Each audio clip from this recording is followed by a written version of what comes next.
Hi, I'm Anna Speed, and I chose case study H for our FACS2000 Human Ecosystems Model case study project. So today I'm going to be telling you a little bit more about case study H, our characters, our problems, and looking at it through a human ecosystems model lens. So our main character in case study H is named Juanita. After graduating from a local 2-year community college, at the age of 20, she moved out of her parents' house. She works at Target currently, and she's kind of in this transition period of deciding whether to go on to a 4-year school and get a bachelor's degree, or maybe even continue to graduate school. She's not quite sure yet. At Target, even at being 20, she is the manager of the household and linen section. But even though she's a manager, she's not paid very well. She does enjoy this type of work. Juanita has great qualities. She's good at spotting things that she's able to fix up. She loves bargaining at thrift stores and at secondhand stores. And the key phrase here is really turning someone's trash into treasure. She has great business quality. She's got a good business sense. She's got great listening skills and great taste for, like I said, seeing good quality. With all of these traits, she's leaning towards interior or fashion design as her next possible area of study. Our other characters in case study H are her parents, Raul and Angelita, and they're actually not very happy with her choices and where she's gone so far. They would really have liked her to continue school immediately instead of taking this transitional break just to work and figure things out. They don't really think that fashion or interior design is the best choice for Juanita. They think it's too risky with the economy, and it's just not going to be very dependable and not enough income for her. They can't really help Juanita financially, but they did actually agree to help out if she continued school in a degree that they see as more useful than fashion or interior design, such as something like medicine or law, something like that. They do provide Juanita with food every once in a while, kind of like canned goods and leftovers, homemade meals. But Juanita does feel guilty because of how her parents actually feel towards what she's done. She feels guilty taking things from them when she hasn't really, done what they would prefer her to do. And in return, because of that, Juanita avoids going home.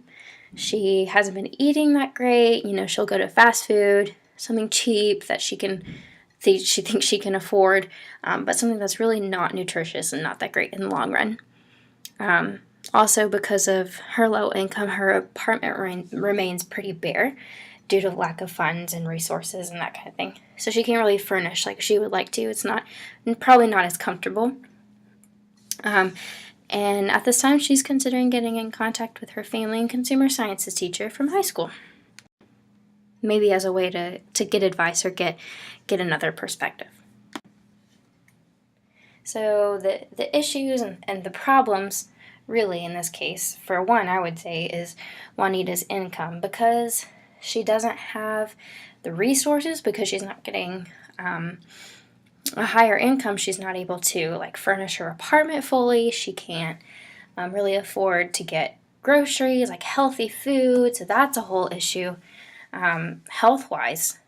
And then another problem internally for her, at least, is deciding what to do, whether she should go to school like her parents would like, if she should go to school for a degree that she would like, or if her parents would like, or if she should just continue working. And that trickles down to, obviously, her relationship with her parents. That's a pretty big problem, to have problems in the family system. The people who care about you, who support you, just having that contrast, that conflict in the family system can be big on an individual. So before we really look at this through a human ecosystem model lens, kind of putting it into that theory, we kind of need to review, take a step back, and look and just remind ourselves, get a refresher of what the human ecosystem model is and what it does, what it says. So I chose this diagram to explain it. In the center and at the top, it just kind of starts with the individual, where it says rule makers and decision makers. I think those are the individual people. And then from there, it just circles out and out and out into, the behavioral environment, and that expands out into the human constructed environment, and lastly, all the way till it gets to our natural environment. And just pretty much how any the decisions we make, the choices we make, our actions really can reflect outwards all the way into our natural environment. So really what we do, it just shows the importance of what we do in the environments around us. So for Juanita, we, in the little red circle in the middle, I would say she is the decision maker in our case. She can't decide whether to go to school, to just continue working, to do what her parents like, all these decisions that she's just kind of balancing right now. On the other side of that circle, I would say her parents are really the rule makers. Now, they're really not rule makers in the sense where she has to follow what they say, but it is providing these boundaries for her, and just providing maybe more problems, more issues for her to think about and consider. Now, in the circle, the closest outer circle to that, in the human behavioral environment, I put arrows to the topics I think are just most relatable to Juanita in this case that we're looking at. So I pointed to the economy really. She's having problems with her income. She's got to decide if she can afford school. Really, money is just a big factor in what she's deciding what she's doing. Education, whether she should go to school, get a degree where she can make more money. Obviously, family. She's having conflicts with her parents. So I really just wanted to point out those three, because those are the big three I think that can be most related to Juanita in our case today. Now, the decisions she makes in this circle really can affect where it goes outwards into the human constructed environment. She's not really sure if she's going to continue in the retail market, or if she's going to go into maybe the household sector with interior design. So that can really be affected after she makes a decision. So you can really kind of tell later where it would go in the human constructed environment. And then in the natural environment, I can assume that we can relate the natural environment maybe through how she has not really been eating right. She's not eating these natural foods. She's really mostly eating fast foods that instead of using more organic plants and those kind of things, it's going to use more of the energy fuels and that kind of thing. So maybe possibly more of a negative impact on our natural environment, but that's just an assumption. So with all that being said, you can really tell that case H is just super focused on the human behavioral environment, with just being based around a decision and what Juanita's going to do, and how that's going to later possibly go into different sectors in the constructed environment and having different effects in the natural environment. So I've really laid out Juanita's options in a table, maybe more so you can see it more visually. She's got a lot of choices, I think. Two main ones, and then a third that she can work on as well. So our two main options that she can choose to do is either continue school in box number 1, or continue employment in number 2. So in the row across from continue schooling, inside of that she can either choose A, to go into a degree of her choice, or B, go into a degree in something that will make her parents happy, such as being a doctor or a lawyer or something like that. In column number 2, with continuing employment, she can choose to stay at Target, where she kind of likes what she does, but she's not really being paid a whole lot. She's not being paid enough to really truly survive and be happy, be content, be comfortable. Box B, she can use her personal skills, such as her business sense, her listening skills, her sense of quality, to develop a business of her own. Now, that would be pretty risky, but that is an option for her. And then option number C, she can find another job, maybe not be an entrepreneur, but find another maybe retail job or something that she might even love more than Target and might possibly make more income. But that can also be risky as well. It can, depending on the job market, depending on various things.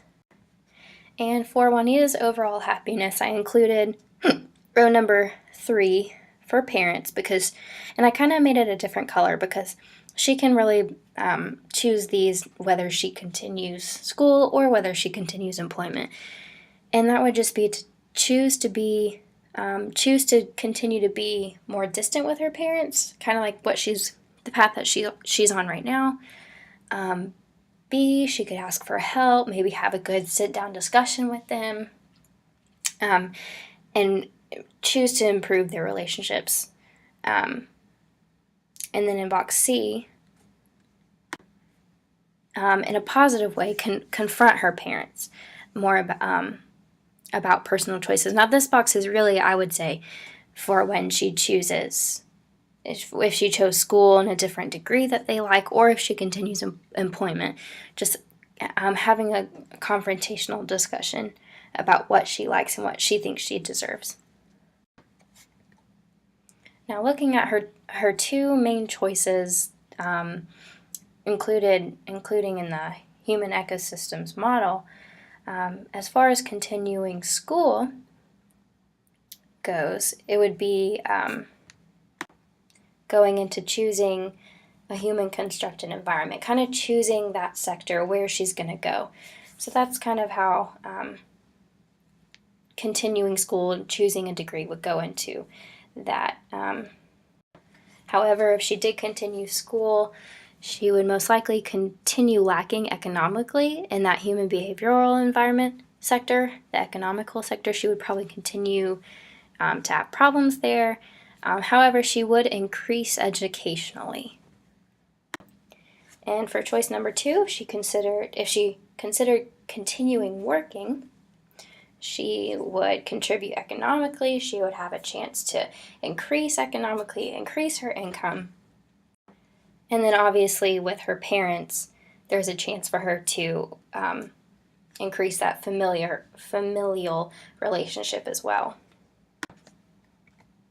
So finally, my recommendation for Juanita is at this time to continue working but find a new job in the hopes of, letting her have more time to really think, really make a concrete decision, and hopefully go back to school at least for a 4-year degree so that she would have more of a chance later to get a higher paying job. So that would be my recommendation. The pros of that is increased happiness in the job market. She's happy at Target, but she's not getting that great income. So hopefully if she found a new job with better income, which would be my assumption if she left Target, that would be the goal. And then, again, earning income in preparation for school. So continuing in work, but with the hope of pursuing school later. That provides more time to make a degree decision, more time to compromise and increase relationship with her parents, and increased skills and opportunities and experience in the job market. There are cons with this decision. There would be less time in a continued education, and with that can be the lack of motivation to go back to school at all. If you have this period of break in schooling, it can be harder for an individual to enter school again. And another con can just be the age. The older that you are in school, the older she gets and the later she goes into school, she's decreasing her time in childbearing years. So if she were ever to find somebody, want to start a family, she's going to be older if she waits to do that till after she's out of school. So that is case study H with Juanita, and I hope you guys all enjoyed.